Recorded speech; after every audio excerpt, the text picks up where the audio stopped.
മാടാക്കര പള്ളിയിലുണ്ടായ സംഘർഷവുമായി ബന്ധപ്പെട്ട് പോലീസ് പള്ളിക്കുള്ളിൽ കയറി ലാത്തി ചാർജ് നടത്തിയ സംഭവത്തിൽ പ്രദേശത്ത് വാദപ്രതിവാദങ്ങൾ മുറുകുന്നു. സംഘർഷത്തിന്റെ CCTV ദൃശ്യങ്ങൾ ഇപ്പോൾ സമൂഹ മാധ്യമങ്ങളിൽ വ്യാപകമായി പ്രചരിക്കുന്നത്. Prince tyres and wheels, JT road, Vadakara. വാഹന ഉടമകളുടെ വഴികാട്ടി, 23 വർഷത്തെ വാഹന ടയർ മേഖലയിലെ സേവനം. മാടാക്കര പള്ളിയിലുണ്ടായ സംഘർഷവുമായി ബന്ധപ്പെട്ട് പോലീസ് പള്ളിക്കുള്ളിൽ കയറി ലാത്തി ചാർജ് നടത്തിയ സംഭവത്തിൽ പ്രദേശത്ത് വാദപ്രതിവാദങ്ങൾ മുറുകുന്നു. പോലീസിന്റെ ഭാഗത്തു നിന്ന് സമയോചിതമായ ഇടപെടൽ ഉണ്ടായിരുന്നില്ലെങ്കിൽ പള്ളിക്കുള്ളിലെ സംഘർഷം കൊലപാതകത്തിൽ വരെ കലാശിക്കുമായിരുന്നു എന്ന വാദവുമായി ഒരു വിഭാഗം രംഗത്തെത്തി. അതേസമയം ആരാധനാലയത്തിനുള്ളിൽ പോലീസ് ബലപ്രയോഗം നടത്തിയതിനെതിരെ മറുവിഭാഗം കടുത്ത പ്രതിഷേധത്തിലാണ്.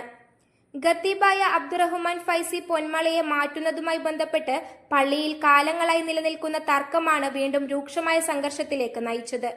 കഴിഞ്ഞ ദിവസം നബിദിനത്തോടനുബന്ധിച്ച് നടന്ന മൗലൂദ് പാരായണത്തിന് നിലവിൽ ഖത്തീബ് നേതൃത്വം നൽകിയതാണ് എതിർവിഭാഗത്തെ ചൊടിപ്പിച്ചത്. തുടർന്ന് ഖത്തീബിനെ അനുകൂലിക്കുന്നവരും എതിർക്കുന്നവരും തമ്മിൽ പള്ളിക്കുള്ളിൽ വെച്ച് വാക്കേറ്റവും കയ്യാങ്കളിയും ഉണ്ടായി. മുൻപ് പാണക്കാട് തങ്ങൾ ഇടപെട്ട് താൽക്കാലിക പരിഹാരം ഉണ്ടായിരുന്നെങ്കിലും പ്രശ്നം വീണ്ടും രൂക്ഷമാവുകയായിരുന്നു. തുടർന്ന് ചോമ്പാല പോലീസ് സ്ഥലത്തെത്തി പള്ളിക്കുള്ളിൽ ലാത്തി വീശിയാണ് ഇരുവിഭാഗത്തെയും പിരിച്ചുവിട്ടത്. തുടക്കത്തിൽ SHO ഉൾപ്പെടെയുള്ളവർ ബൂട്ടഴിച്ചു മാറ്റിയാണ് പള്ളിക്കുള്ളിൽ കയറിയതെന്നും സംഘർഷം അതിരുവിട്ട് ജീവഹാനി വരെ സംഭവിക്കാവുന്ന ഘട്ടം എത്തിയപ്പോഴാണ് പ്രവർത്തകരെ പിരിച്ചുമാറ്റാൻ കൂടുതൽ പോലീസുകാർ പള്ളിക്കുള്ളിലേക്ക് വേഗത്തിൽ പ്രവേശിക്കേണ്ടി വന്നതെന്നും പോലീസിനെ അനുകൂലിക്കുന്നവർ വ്യക്തമാക്കുന്നു. സംഭവത്തെ തുടർന്ന് പള്ളിക്കുള്ളിൽ പോലീസ് ലാത്തി ചാർജ് നടത്തിയതിനെതിരെ ഒരു വിഭാഗം പ്രതിഷേധം ശക്തമാക്കിയതോടെ പ്രദേശത്ത് സംഘർഷ സാധ്യത നിലനിൽക്കുകയാണ്.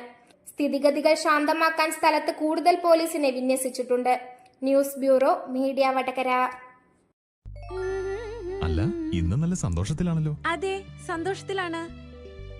കാരണം ഞാനിപ്പോ പാചകം ചെയ്യുന്നതേ മയൂരം വെളിച്ചെണ്ണ ഉപയോഗിച്ചാണ്. പുതിയ മയൂരം കോക്കനട്ട് ഓയിൽ, കലർപ്പില്ലാത്ത ശുദ്ധമായ വെളിച്ചെണ്ണ. കർഷകരിൽ നിന്ന് നേരിട്ട് ശേഖരിക്കുന്ന നാളികേരം സൾഫറും പുകയും ഏൽക്കാതെ ഉണക്കിയെടുത്ത കൊപ്രയിൽ നിന്നും സംസ്കരിച്ചെടുക്കുന്ന 100% ശുദ്ധമായ വെളിച്ചെണ്ണ. ഇത്രയും നല്ല വെളിച്ചെണ്ണ ഇപ്പോൾ നിങ്ങൾക്ക് വിപണിയിൽ ലഭിക്കുകയില്ല.